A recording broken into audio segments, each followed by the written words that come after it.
नमस्कार. सर्वप्रथम आपल्या चॅनलवर सर्व भक्तांचं मनापासून स्वागत. आयुष्य खूप सुंदर आहे. फक्त या सुंदर आयुष्यात प्रत्येकानं चांगलं राहिलं पाहिजे. लक्षात घ्या, आजचा व्हिडिओ तुमच्यासाठी महत्त्वाचा ठरणार आहे. कारण आपल्या हातून ज्या छोट्या छोट्या चुका होत आहे, या चुका आपलं आयुष्य उद्ध्वस्त करत आहेत. आणि यासाठीच तुम्हाला मार्गदर्शन करण्यासाठी आम्ही आपल्यासमोर आलो आहोत. जीवनाचा मार्ग एकदा अवलंबला की पुन्हा मागं फिरायचं नाही. एकदा तुम्ही सत्याचा मार्ग निवडला, त्या मार्गावरती एकदा चालायला लागले की पुन्हा मार्ग बदलू नका. जीवनात कधीही तुम्हाला मार्ग बदलण्याची वेळ तेव्हाच येईल जेव्हा तुमचं मन विचलित होईल. त्यामुळे मन शांत ठेवा. कुठलाही निर्णय घेताना 2 वेळा शांतपणे मनाला विचारा, त्यानंतरच तुम्हाला ती गोष्ट समजून येईल. आपण घाईघाईमध्ये कुठलाही निर्णय घेतला की तो नेहमी चुकत असतो. म्हणून निर्णय चुकू देऊ नका. निर्णय चुकला तर आयुष्य चुकतं आणि आयुष्य चुकलं की आपल्या जीवनात खूप मोठ्या संकटांचा वर्षाव होत असतो. आपल्या या जीवनात अनेकांनी आपल्याला मदत केली असेल, अनेकांनी आपल्याला चांगलं काय वाईट काय हे सांगितलं असेल, तर त्यांचा आदर करत जा. कारण या जीवनामध्ये तुम्हाला चुकीचं सांगणारे भरपूर लोक मिळतील, परंतु 4 गोष्टी चांगल्या आपल्या फायद्याच्या सांगणारे खूप कमी लोक मिळतील. आणि आपलं इथेच चुकतं. जो चांगलं सांगतोय, जो आपल्या भल्यासाठी सांगतोय, आपल्याला त्याची गोष्ट वाईट वाटते. आपल्याला असं वाटतं की हा उगाच काहीही बडबड करतोय, परंतु ती बडबड नसते. ती आपल्याला आपल्या आयुष्यातून सावरण्यासाठी केलेली मदत असते. लक्षात घ्या, जीवनाच्या या वळणावरती जो कोणी तुम्हाला मिळेल, प्रत्येकजण चांगलाच मिळेल असं नाही, परंतु जो कोणी व्यक्ती मिळेल तो तुमच्या चांगल्यासाठी काहीतरी सांगत असेल तर जरूर ऐका. कारण स्वामी म्हणतात, तुमच्या जन्मताच तुमच्या आयुष्यामध्ये कोण येणार आहे हे ठरलेलं असतं.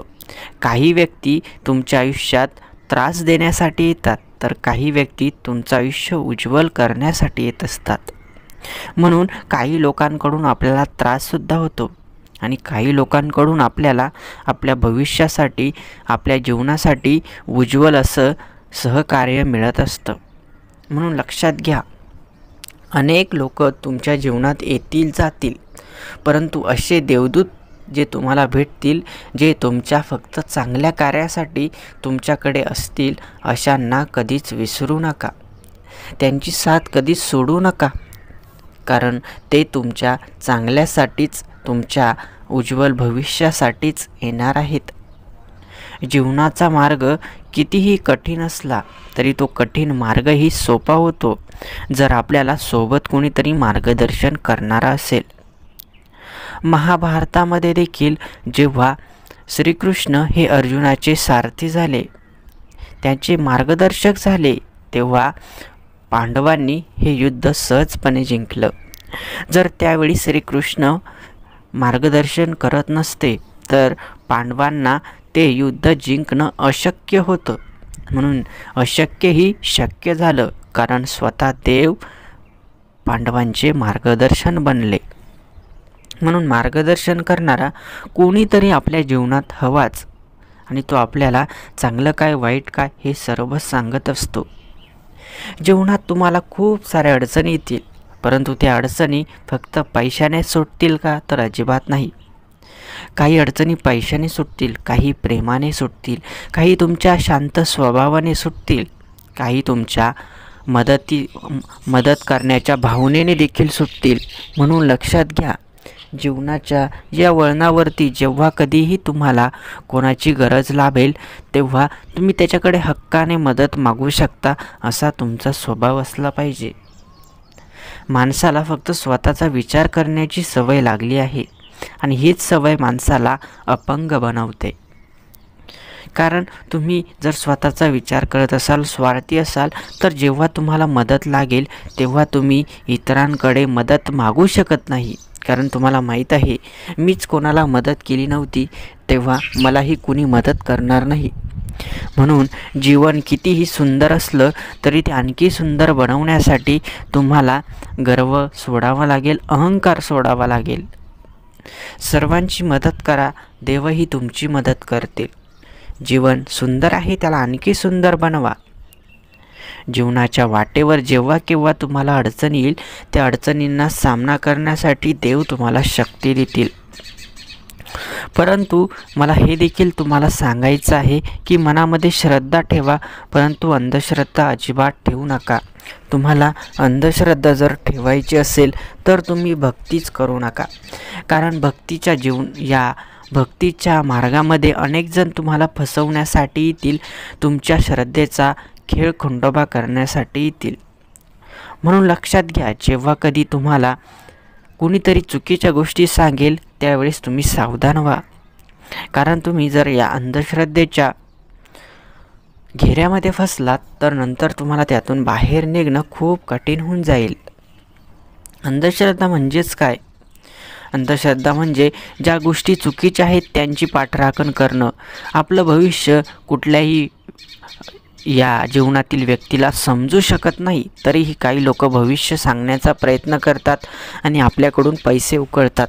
म्हणून लक्ष घ्या, जेव्हा कधीही तुम्हाला असे फसवणारे लोक मिळतील तेव्हा तुम्ही त्या लोकांना सांगा की नाही, माझा यावर विश्वास नाही, मला ही गोष्ट मान्य नाही.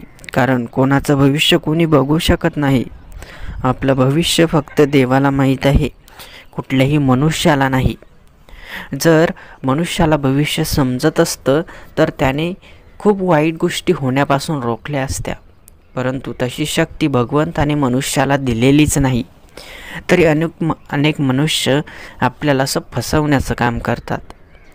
त्यानंतर अनेक लोक आपल्याला अनेक पूजा कार्यक्रम करण्यासाठी सांगतात, ज्याला खूप खर्च असतो. आपली तेवढी ऐपत नसतानाही आपण असा अवाढव्य खर्च करू शकत नसतो, तरी आपण व्याजाने पैसे घेतो आणि तो खर्च करतो.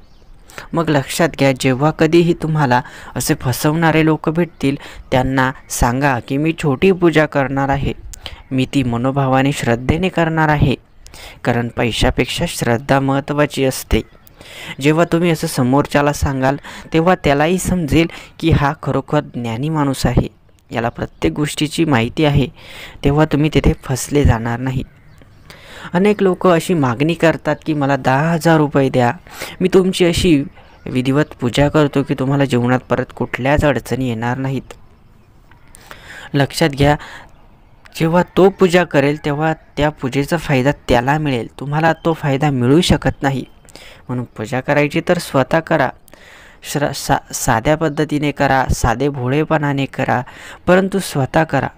इतर कोणालाही पैसे देऊन कोणाकडूनही पूजा किंवा इतर कुठलेही कामे करून घेऊ नका. तुम्हाला वाटतंय तर लोकांना मदत करा, अन्नदान करा, त्यातच खूप पुण्य आहे. हे सर्व मी तुम्हाला यासाठी सांगतोय की आपला भक्त परिवार कुठेही फसला जाऊ नये, त्याला हानी पोचू नये. असेच व्हिडिओ आम्ही रोज घेऊन येणार आहोत.